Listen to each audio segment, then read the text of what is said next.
I'm Farzana Mullah. My question is, with regard to the evolution of Homo sapiens, you have Charles Darwin in Science giving an explanation that it's because of the process of natural selection that the human beings have evolved. Now seems to be in contradiction with the Islamic belief that we are the children of Adam alayhi salam. Now how can this be reconciled? This is a very important question. No lecture of mine on this topic of Quran modern science is complete without this question. I've given this talk in various places, in Canada, in USA, in UK, in Saudi. Never is this topic complete, never is the question answer complete without this important question of theory of evolution.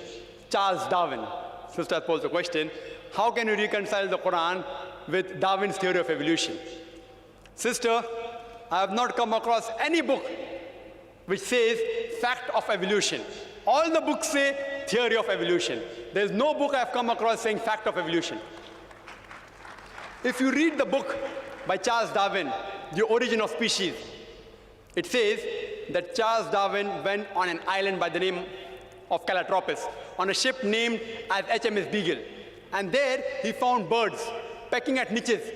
Depending upon the ecological niches they pecked, the beaks kept on becoming long and short. This observation was made in the same species, not in different species. Charles Darwin wrote a letter to his friend Thomas Thompson in 1861 saying, I do not believe in natural selection, the word that you used. I don't believe in theory of evolution because I've got any proof. I only believe in it because it helps me in classification of embryology, in morphology, in rudimentary organs. Charles Darwin himself said that there were missing links. He didn't agree with it. He himself said that there were missing links. Therefore, if I have to insult someone, that if you were present at Darwin's time, this theory would have been proved right, trying to insinuate that he looks like an ape. It's a joke we make. The reason that this theory, in most parts of the world, it is taught as good as fact. You know why? Even when I was in school, I learned about Darwin's theory. And even today they are taught. You know what the reason is, sister? The reason is because that if you analyze the church was against science previously. And you know the incidents that they sentenced Galileo to death. They sentenced Galileo to death. Why? Because he said certain statements in astronomy, etc., which went against the Bible, so they sentenced him to death, for which the Pope apologized now. So, when Charles Darwin came up with a theory which goes against the Bible, they didn't want any sufficient proof. An enemy of my enemy is my friend. So all the scientists, most of them, they support the theory because it went against the Bible, not because it was true. They only supported it because it went against the Bible. All the stages you have mentioned, sister, all the stages, Lucy, there were 4 hominids. Science tells us today there's 4 hominids. First is Lucy, along with its guide, the Australopithecus, which died about 3.5 million years, the Ice Age. Then next came the Homo sapiens, we died about 500,000 years ago. Then came the Neanderthal man, we died 100 to 40,000 years ago. Then came the 4th stage, the Cro-Magnon. There is no link at all between these stages.